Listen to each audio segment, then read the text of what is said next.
Tout dernièrement, j'ai pensé que j'avais 3 regrets concernant les débuts de mon rétablissement alimentaire, que j'aurais pu faire mieux, et je vais vous les exposer ici.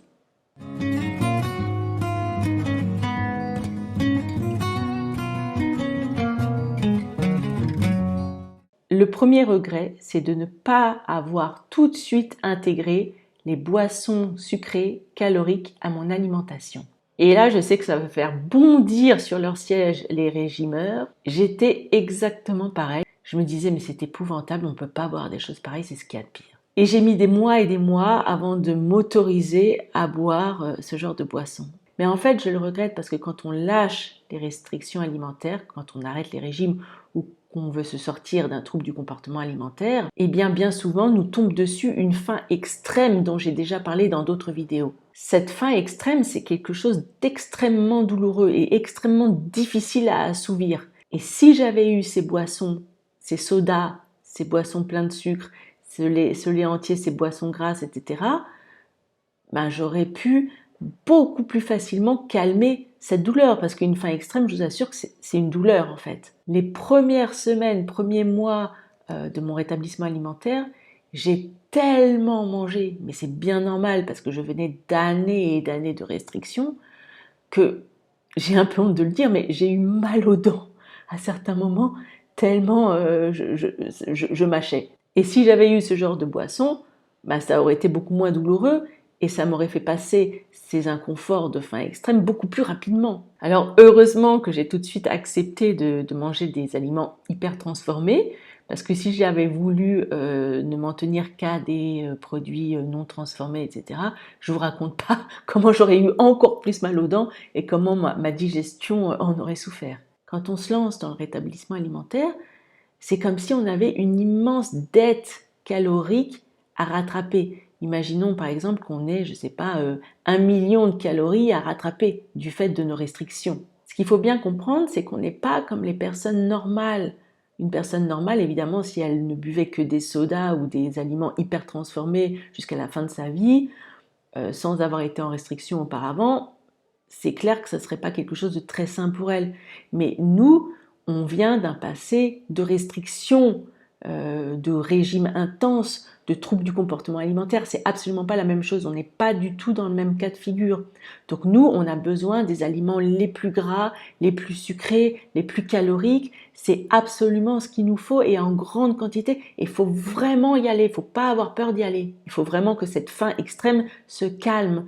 Et plus vite cette faim extrême se calmera, plus vite on sera rétabli. Le sucre, les sodas, c'est une énergie auquel le corps peut accéder tout de suite sans avoir à faire d'efforts de digestion. C'est pas comme si on mangeait un autre type d'aliment ou je sais pas, par exemple, imaginez du poulet, il y a des fibres, il faut que l'estomac, déjà, il n'y a pas beaucoup de calories dans le poulet parce que c'est une viande pas grasse et l'estomac doit beaucoup travailler pour défaire les fibres, extraire les calories, etc. Donc c'est quelque chose de très difficile pour l'estomac à digérer. Alors que buvez un verre de coca, tout de suite c'est une énergie auquel on a accès immédiatement et qui calme tout de suite la faim.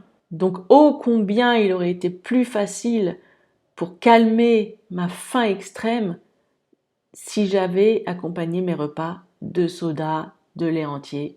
C'est dommage que je ne l'ai pas fait. Si la porte s'est ouverte derrière, c'est que j'ai un petit chat que je garde à la maison en ce moment. Il est rentré dans les toilettes. Je vais essayer de le filmer pour vous. En plus, sincèrement, pourquoi payer des aliments qui ne nous apportent pas de calories? La nourriture, franchement, c'est assez cher comme ça. Alors, la moindre des choses que je lui demande, c'est au moins qu'elle me nourrisse. J'ai remarqué par exemple aussi que le lait entier, c'est moins cher que le lait demi-écrémé. On a un peu de chance parce que finalement, quand on est en rétablissement, on mange certes énormément, mais en même temps, si on regarde les prix, les aliments qu'on achète le plus et qui sont le plus nourrissants font partie des aliments les moins chers. Ce qui fait que finalement, on dépense peut-être pas plus d'argent que quelqu'un qui est au régime et qui ne mange que des fruits et légumes qui sont hyper chers. Le deuxième regret que j'ai quant à mes débuts de rétablissement, c'est de ne pas m'être un petit peu obligée à manger davantage le matin. Parce que je suis partie du principe que non, moi le matin j'avais pas faim et j'attendais toujours une certaine heure de la journée d'avoir vraiment faim pour manger.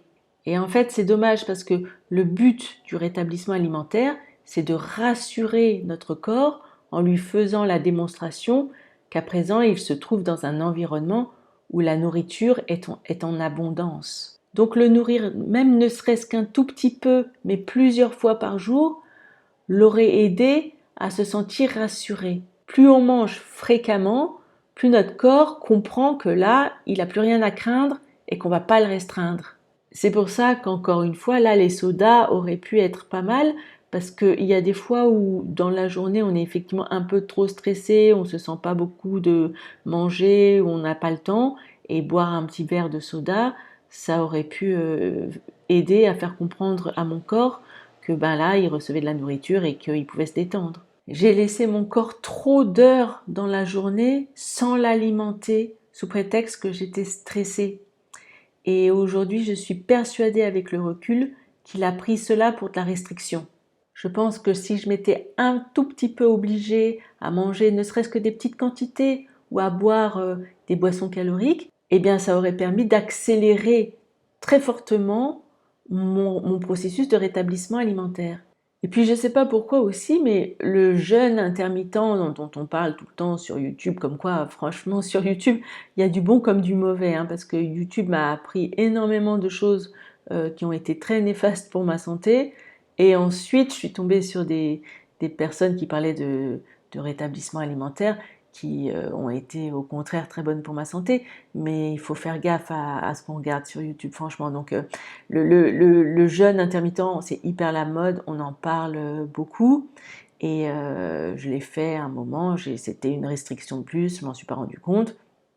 Je faisais ça en même temps que je faisais d'autres régimes en plus, et c'est idiot, mais quand j'ai été dans le rétablissement, j'ai eu beaucoup de temps, j'ai mis beaucoup de temps avant de perdre cette habitude de ne pas manger le matin, jusqu'à ce que je me dise que c'était complètement idiot et qu'il fallait absolument que j'arrête ça. Et enfin, j'en ai déjà parlé dans d'autres vidéos, mais j'en reparle encore parce que c'est vraiment un sujet très important. Je regrette énormément de ne pas avoir compris à quel point il était important d'arrêter le sport, d'arrêter la marche, de me mettre au repos dès le début de mon rétablissement alimentaire. C'est un énorme regret, mais il faut dire aussi que j'étais pas au courant. Et si seulement j'avais su ça, eh ben là, je ne serais pas encore en plein processus de rétablissement, mais je crois que ça y est, je serais déjà rétablie. J'ai perdu au moins 6 mois en ne sachant pas ça, et c'est vraiment dommage. Et si je peux vous éviter de commettre la même erreur, ben j'en serais heureuse. Je constate comment, même encore à l'heure actuelle, après 1 an et demi, les jours où je marche beaucoup, où je fais beaucoup de choses, ma faim extrême revient tout de suite. Et parfois, elle met 3 jours à se recalmer. Alors que si je me repose, si je m'économise, ben ma faim est tout à fait normale. Il y a des gens qui prennent 1 année de repos, tellement ils en ont besoin. Moi, ça ne fait que 6 mois, en fait, que j'ai compris qu'il fallait vraiment que je me repose. À partir de ce moment-là, d'ailleurs, ça a été très agréable parce que j'ai complètement déculpabilisé. J'ai passé l'hiver, en fait, j'ai passé l'hiver à hiberner devant Netflix et c'était pas désagréable en fin de compte. Ce qui est désagréable, en fait, c'est d'avoir une culpabilité par rapport à ça. Mais à partir du moment où on comprend que ça a un sens, que c'est important et qu'on arrête d'être dans la culpabilité, ben finalement, c'est très agréable. Pendant des années, ben, j'ai épuisé mon pauvre corps qui déjà était en restriction alimentaire en lui imposant des marches de plusieurs heures par jour. Quand j'y pense à présent, ça me fait vraiment de la peine pour lui. Alors quand on commence un parcours de rétablissement, les amis, franchement, je vous en prie, ne soyez pas dans la culpabilité et offrez-vous ce cadeau de vous reposer. Vous le méritez. Votre corps le mérite. Il a assez souffert. Alors souvent, vous allez me dire, oui, mais moi, je me sens pas du tout fatiguée, je me sens très énergique, c'est normal. Mais quand on commence à vraiment se reposer, je vous assure qu'au bout de 1 ou 2 semaines, vous allez voir comme la fatigue va vous tomber dessus. Parce que quand le corps se met au repos, c'est ce que dit Tabitha Farah, et ben en fait, il comprend que ça y est, il est arrivé dans un pays d'abondance, dans un pays où il peut se détendre, il a à manger, il peut se reposer, et là, il y a la fatigue qui arrive d'un coup. Et c'est une super chose en fait, la fatigue. Le corps, qui d'un seul coup se sent épuisé, qui s'écroule devant Netflix, et ben en fait c'est ce qui peut se passer de mieux pour lui. Alors je vous en prie, pas de culpabilité, ayez pitié de votre pauvre corps qui a été si malmené pendant si longtemps. Il a gravement besoin de repos, il a besoin de chaque calorie et de chaque minute de repos que vous lui offrirez. Mangez le plus lourd possible, le plus gras possible, le plus sucré possible, le plus transformé possible, et ça m'est égal si ça choque certaines personnes, mais c'est exactement ce dont votre corps a besoin au début du rétablissement parce qu'il a été complètement malmené, affamé depuis des années. Ça relève du bon sens. Vous verrez que peu à peu votre faim extrême se calmera et que très naturellement votre corps se tournera vers des aliments beaucoup plus sains entre guillemets parce que enfin il en aura envie. Et au bout de quelque temps, vous verrez que votre fatigue disparaîtra en même temps que votre bonne humeur, votre joie de vivre et votre bonne santé réapparaîtront. La restriction alimentaire, c'est vraiment ce que l'être humain a inventé de plus con et de plus redoutable pour se faire du mal. Et s'offrir nourriture et repos, c'est la seule façon de se sortir des troubles du comportement alimentaire et du cycle infernal des régimes. Si j'avais été attentive dès le début à mes signaux de fatigue, ça m'aurait évité en plus de me choper un tas de maladies et de douleurs corporelles. Mon corps n'avait pas trouvé mieux pour me clouer au lit que de me faire tomber malade ou de me coller un tas de douleurs partout. Si on n'écoute pas nos douleurs ou nos signaux de fatigue corporelle, je vous assure que le corps à un moment, il se fera comprendre et parfois ça ne sera pas de façon très sympathique. Et je vous souhaite sincèrement pas de passer par les mêmes douleurs que moi. Sans repos, sans arrêt du sport, c'est très simple, le rétablissement ne peut avoir lieu.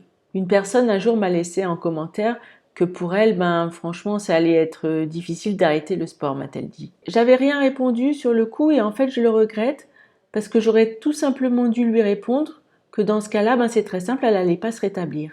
Alors, me direz-vous, il y a des personnes qui vont avoir du mal à s'arrêter tout simplement parce qu'elles ont un travail très très prenant, qu'elles ont 4 enfants à domicile. Dans ce cas-là, mon conseil, c'est juste de faire ce qu'on peut. On peut toujours s'organiser pour essayer de s'aménager un petit moment de détente et de repos dans la journée. C'est possible. Il y a des personnes qui carrément décident de poser une année sabbatique pour se consacrer entièrement à leur rétablissement. Mon dernier regret pour conclure, c'est de ne pas avoir compris que la nourriture, c'est tout simplement du fuel, du carburant. Et que sans carburant, notre corps n'y peut pas avancer. C'est comme une voiture. C'est idiot de ne pas avoir compris que c'est impossible de bien fonctionner quand on n'a plus de carburant dans le moteur. Franchement, aujourd'hui, je comprends beaucoup mieux pourquoi j'étais tellement frileuse, de mauvais poils, irritable, fatiguée, en mauvaise santé. C'est juste évident, quoi. Ma santé mentale, nerveuse et physique ne pouvait qu'en pâtir. Et ça relève tellement du bon sens que je comprends pas que je sois restée indifférente à ça pendant si longtemps. Faut croire que j'étais absolument sans pitié pour mon pauvre corps, qui était complètement exsangue. Être sortie de ce cycle infernal des régimes, de ces troubles du comportement alimentaire, parce que je vois pas tellement la différence au bout d'un moment, je crois que c'est une des choses que je pouvais faire le mieux dans ma vie. Ça a été peut-être une des choses les plus difficiles que j'ai eu à faire dans ma vie, une des choses les plus flippantes au début, parce que lâcher le contrôle, je vous assure, c'est pas facile. Mais aujourd'hui, je suis vraiment tellement contente parce que j'ai arrêté de me maltraiter. Et c'est pour ça que j'ai eu envie de faire passer ce message à mon tour sur YouTube. Arrêtons de nous maltraiter. Traitons-nous avec un peu plus d'amour. Je vous embrasse.